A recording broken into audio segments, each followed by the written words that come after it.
Curious about actors who got seriously injured while filming your favorite shows and films? Ever heard of Mission Impossible or The Matrix? Keep watching to find out all the details.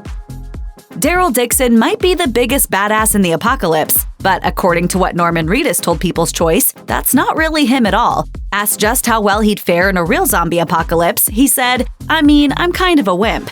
His self-proclaimed difficulties in the bravado department aren't reflected in his dedication to making it look good on screen, though. In fact, Reedus has managed to accrue an impressive list of injuries while filming The Walking Dead. Yes, ma'am.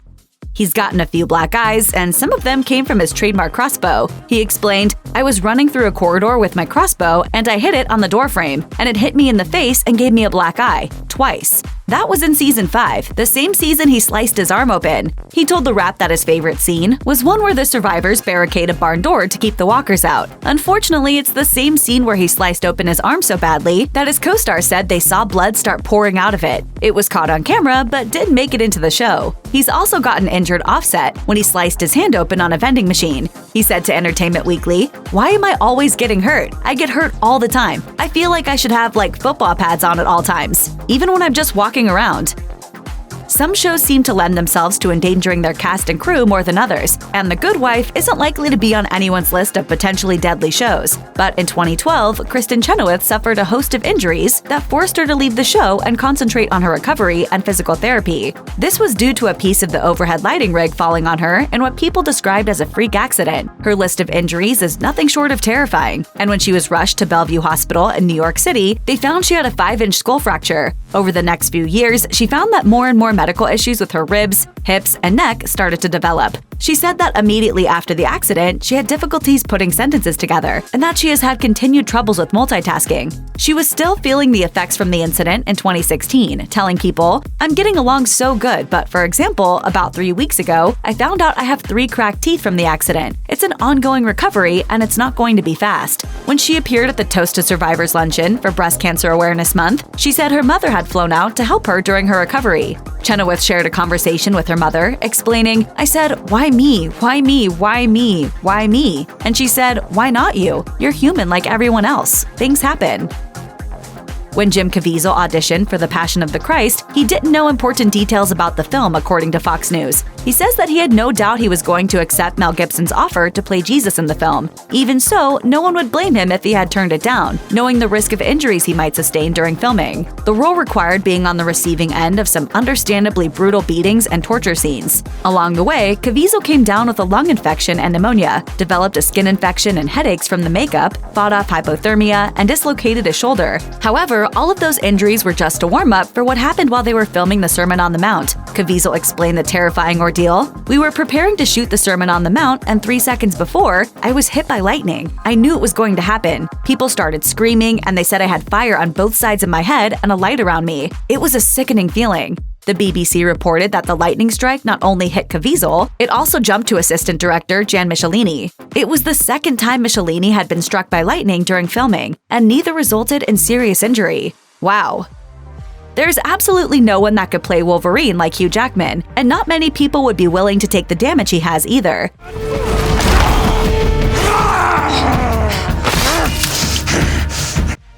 When asked by Entertainment Weekly about how long it took him to get used to wearing Wolverine's famous claws, the answer was a roundabout admission that he never really did. The claws were very real, and Jackman called them killing machines. He apparently had given himself some scars from the claws too, explaining, "I'm a bit of a klutz. I used to have to practice so that I wouldn't hit people. And the one thing I of course neglected to practice was the follow-through. I've got a number of scars on my thighs, and it's really not cool."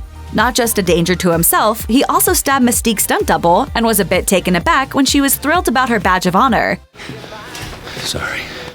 Kevin Rushton is the stuntman who went head-to-head with Wolverine in a cage fight for his first big on-screen performance. He talked with The Hollywood Reporter about just how real those fight scenes ended up being. Jackman didn't have a stuntman himself, and Rushton said that by the time they were done filming, their hands were swollen to, quote, "the size of balloons." Jackman doesn't just hurt himself in front of cameras either. In 2010, he was live in front of 6,000 people when a zipline stunt went wrong. Instead of flying gracefully onto the stage on Oprah, The Telegraph reported that he forgot to brake and crashed into a light rig. After being hoisted down and bandaged up, he came back and joked that one of the other guests, U2's Bono, was supposed to have done the stunt, but that they couldn't afford the insurance. Rose Leslie is perhaps best known for her role as Ygritte in Game of Thrones. While it seems logical that there would have been at least a few injuries, or at least some bruises during her time on set, it wasn't during the fantasy epic that she got hurt. Leslie told E! that she had completely escaped being hurt at all during Game of Thrones. Instead, she broke her toe filming The Good Fight, a spin-off of The Good Wife. She said of the incident, "This was purely down to me. This was my kind of like ignorance in thinking that I could turn and pivot on a little dime. Of course, when I attempted it on camera, I then completely whacked it into a table." She went on to add that at least if she'd fallen in Game of Thrones, she would have had an excuse. Instead, this gave her a lesson in irony. In 1996, Lucy Lawless was on top of the world, and climbing to the top of the television ratings too was Xena Warrior Princess. By the second season, however, the cast and crew were put to the test when they were sent scrambling to figure out a way to work around an injury so bad that Lawless wasn't just unable to fight, she needed to learn how to walk again. While filming a skit for The Tonight Show with Jay Leno, she fell off her horse and fractured her pelvis in several places. When she spoke with the Los Angeles Times in the March following the accident, she was already up, walking, kicking, and ready to get back in the saddle. While she credited a tough upbringing with teaching her how to fight and how not to cry, she also said that the accident left its mark in more than just a physical way, explaining, "I'm ready to get back on the horse. There's no medical reason why I can't. It's just psychological now. I don't think I'll ever get on a horse again without thinking of Christopher Reeve. See, I won't ski for that reason. I don't want to hurt myself and let people down, but I can't not do everything. So I'm going to get back on that horse. It's important for me to give myself that challenge. Otherwise, I'm forever going to be frightened." Halle Berry's injury shut down filming on Gothika for a week, the BBC reported in 2003. The official statement included few details and simply said that her broken arm occurred while filming a scene that wasn't even particularly a stunt scene. All we're told is that it had been an accident where her arm didn't go the way it was supposed to. In 2012, though, the movie network talked to a source who suggested there was more to it than that. Even more, apparently Berry hadn't forgiven the actor who had been holding onto her when her arm broke, Robert Downey Jr. According to their source, she felt that he hadn't sufficiently apologized for the incident, which he said was a complete accident, and still tends to avoid him. There are a few films that capture the heart of a cult classic quite like Evil Dead. It's impossible to forget that it's a movie where the entire thing was essentially a group of friends just goofing around and having a good time. One of the long-standing rumors is that Bruce Campbell actually had his jaw broken when they were filming the original movie, though according to him, it's absolutely not true. He told a crowd at Dallas Comic-Con, "I love the fact that people still believe that." He was, however, injured for real while filming Ash vs. Evil Dead. According to what he told Entertainment Weekly just before the season finale debuted, he had blown out his hamstring 2 weeks before shooting wrapped. If you've ever blown a hamstring, you know they call it hamstrung for a reason. You can't walk. So to do fight scenes for 2 weeks when you can't walk, now you're living the dream. Groovy. The 1981 movie Roar hit select theaters again in 2015 for a limited release. Yes, the film that put its cast and crew alongside a supporting cast of 132 animals, including lions, tigers, and a 10,000-pound elephant. In fact, Entertainment Weekly took another look at just what went on behind the scenes, and it's quite bizarre. One of the child stars, John Marshall, told the publication, "In hindsight, I know how stupid it was to do this film. I am amazed no one died." He also said that the oft-repeated statistic that 70 people were injured during filming was a little off, and that it was actually 72 people. Among those people was Tippi Hedren, who rose to fame in Alfred Hitchcock's The Birds, and found her calling hoping to raise awareness about the conservation of the world's big cats. By the end of shooting, IndieWire reported she had weathered her way through scalp wounds and a broken leg that had been crushed by the elephant and went gangrenous. Another star, Melanie Griffith, was mauled so badly she needed facial reconstruction surgery to fix the damage. Theirs weren't the only horrible injuries either. Cinematographer Jan de Bont was scalped and needed 120 stitches. Sometimes actors will go to extremes for a role, and Vincent D'Onofrio has turned extremes into an art form. After being cast in Full Metal Jacket, he rushed to gain 70 pounds for the part. Going from fit and athletic to putting on that much weight in that amount of time did some damage, and in a 1987 interview for the New York Times, he talked a bit about what it did to him. The change was so drastic that he found himself having trouble doing even the most mundane of tasks, like tying his shoes. When it came to shooting the scenes where the Marine recruits were going through boot camp, it was as physically grueling in real life as it looked on screen. During the filming of one of the obstacle courses, D'Onofrio blew his knee out so badly he needed to have surgical reconstruction done. Even so, a year later, he was back to running 6 miles a day. In August 2004, people reported that Charlize Theron had been injured on the set of her new film Aeon Flux. At the time, they didn't know how serious the injury was and reported that the role had required all sorts of specialized training in gymnastics. It only came out later that she had been incredibly close to being paralyzed. The stunt in question had been a backflip, which she had to do while wearing platform shoes. Perhaps unsurprisingly, she slipped, fell, and landed on her neck. The fall herniated a disc near her spinal cord, and production stopped for 8 weeks. Originally, doctors had suspected she might be at least partially paralyzed, and while she was back at work surprisingly quick, she later said she learned a valuable lesson. She told Total Film, "Now I know there's a time and a place. You have to be smart about it, and I've definitely come to a place in my career where I would be the first to say, without feeling guilty or not badass enough, you know what, I don't need to do this. It's wise because I felt guilty for shutting down production 10 days into shooting for 8 weeks." Brad Pitt had a plethora of memorable roles in the 1990s, but his work playing Detective Mills in Seven proved to be one of the best of his career. What's in the box?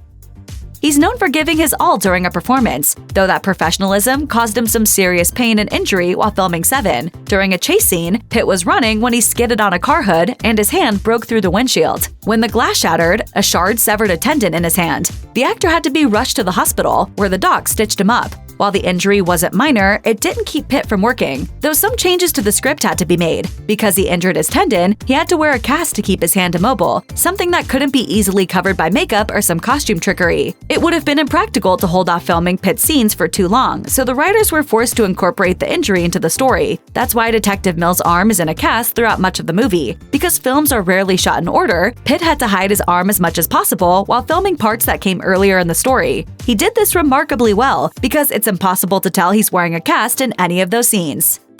Ruby Rose surprised fans when she quit Batwoman after the first season, leaving many to wonder what caused her to walk away. Eventually, it was revealed that she suffered a lot of injuries while filming, as her role required numerous stunts and fight choreography, which many believe led to her departure. Rose was initially quiet about what happened, but she later explained more in an Instagram post. She wrote in part, "A couple of months ago, I was told I needed an emergency surgery or I was risking becoming paralyzed. I had herniated 2 discs doing stunts, and they were close to severing my spinal cord." Rose included a truncated video of her surgery in the post, explaining that she had it filmed because she wanted to see what happened after she was anesthetized. Despite this news, Rose didn't officially explain her departure from Batwoman until an October 2020 interview on the Just Cagle show on SiriusXM. She said that the injury made working on the show tricky, and the COVID-19 pandemic didn't help. Rose said that she put a lot of thought and reflection into her position on the series. She also said that she and the production team, quote, mutually agreed that her departure was best for the show. The actor has since changed her tune, however. She posted a series of Instagram stories in October 2021, alleging that she didn't quit but instead left over unsafe working conditions and, quote, bullying tactics.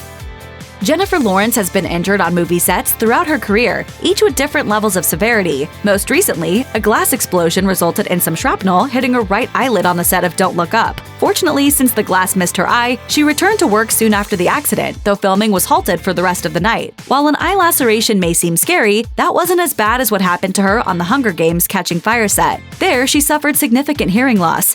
Lawrence described what happened while doing a Google Plus hangout with co-stars Josh Hutcherson, Liam Hemsworth, and Catching Fire director Francis Lawrence. She said, "I went deaf in one ear for 2.5 weeks. I had a double ear infection because I had to keep diving into the water." She further explained to E! News that jets of water punctured her eardrum. Lawrence also elaborated on her ear-splitting experience in an interview with Vanity Fair, explaining that she went deaf in one ear for months, which is a bit longer than the time period she mentioned previously. Fortunately, the hearing loss diminished after some time, and her hearing is back to 100%. Lawrence's on-set accidents tend to sound worse than they are, especially when it comes to Mother. While filming that movie, she tore her diaphragm for hyperventilating. Thankfully, Lawrence recovered from that injury as well.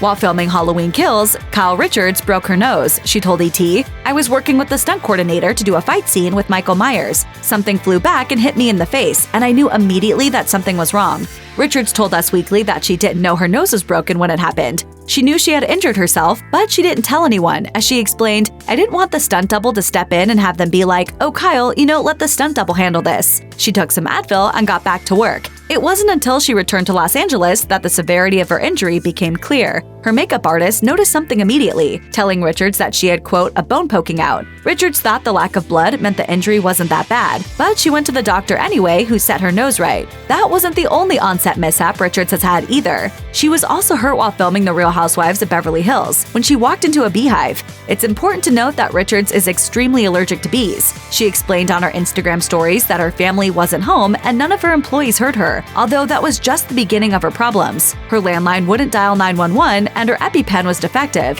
Richards survived the incident, but she had to spend some time in the hospital to recover. Tom Cruise is one of the most devoted actors in the world, and he's insistent on doing all of his own stunts whenever possible. The man learned how to fly a helicopter just so he could do so in a movie, and he scaled the tallest building in the world, the Burj Khalifa in Dubai. Most of his more impressive stunt work occurred while filming one of his many Mission Impossible films, but that's also when he injured himself. While shooting a rooftop chase scene for Mission Impossible Fallout, the 6th film in the franchise, Cruise literally jumped from one building to another. The scene was shot in London, and the take when he was injured mostly made it into the final cut of the film. He explained what happened during an appearance on The Graham Norton Show alongside co-stars Simon Pegg, Rebecca Ferguson, and Henry Cavill. He said, "I'm chasing after Henry, I hit the side of the wall and climb up on the wall. I didn't want to do it again. I knew instantly my ankle was broken. I run past camera, we got the shot. I said, sorry guys, it's broken, take me to the hospital." It's not fully healed, but we're shooting. The Hollywood Reporter reported that Cruise did indeed break his ankle when he hit the wall, which caused filming to go on hiatus while he recovered. Fortunately, the premiere wasn't delayed. The Matrix was a groundbreaking film that required a great many practical stunts. It also employed a ton of martial arts choreography, which put the cast through the ringer. There were numerous injuries in pre-production and while filming, which impacted pretty much everyone involved in the film. A Guardian interview with the cast and directors revealed how extensively everyone was hurt. Hugo Weaving's injury required him to have surgery. Lawrence Fishburne was hit in the head and suffered a cut to his eyelid, and Carrie-Anne Moss hurt her ankle. The ankle injury happened early in the production process, but the actor kept it a secret and worked through the pain. She didn't reveal what happened until the end of production because she was worried about being replaced. This was at a time when Moss was unknown, and The Matrix became her breakout role, so her concerns may have been valid. However, that wasn't the end of her Matrix injuries, as she was also hurt while filming The Matrix Revolutions. While rehearsing a scene, Moss was injured even more severely. She explained to IGN, "I broke my leg on a wire. I broke my leg the first week of training. It was a challenge to overcome right off the bat." Moss eventually recovered and returned to filming, shooting both sequels back to back. She also returned nearly 2 decades later for The Matrix Resurrections. Fortunately, there were no reported injuries for her on the set of that film. Movie stunts are carefully orchestrated to ensure nobody is injured, but sometimes it doesn't work out that way. While filming Rocky IV, Stallone reportedly decided he wanted to make Rocky's fight against Ivan Drago appear as real as possible, so he asked Dolph Lundgren to do something a little different than what they'd originally planned. According to The Hollywood Reporter, Stallone told Lundgren, "Just go out there and try to clock me. For the first minute of the fight, it is going to be a free-for-all." Stallone took his hits, though later that night he felt off, so he went to the hospital. He said, "Dolph Lundgren put me in the hospital for 9 days. I knew I was in trouble when I showed up and nuns met you at the ICU." Later, Stallone looked at the footage and determined that an uppercut caused the injury, as the punch caught his ribs and struck his heart against his ribcage. No pain! No pain! No pain! No pain! No pain! The injury was consistent with damage found in head-on collisions. Stallone joked that he did hit a bus of sorts. Lundgren explained in a separate interview that he got a 2-week vacation after the incident because, as his producer put it, Sly's in the hospital. Stallone had been injured making movies before, but Rocky IV nearly killed him.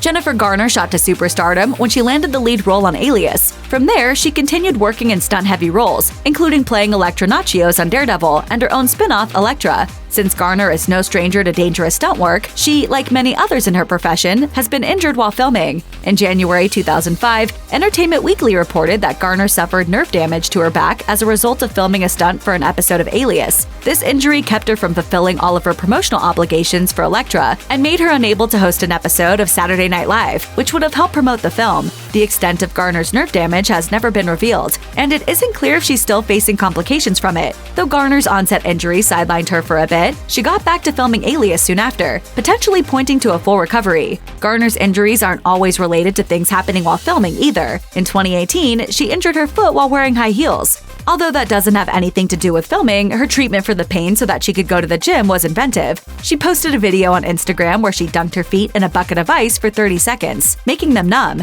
It must have worked because she managed to make it to the gym, proving she knows how to work through the pain.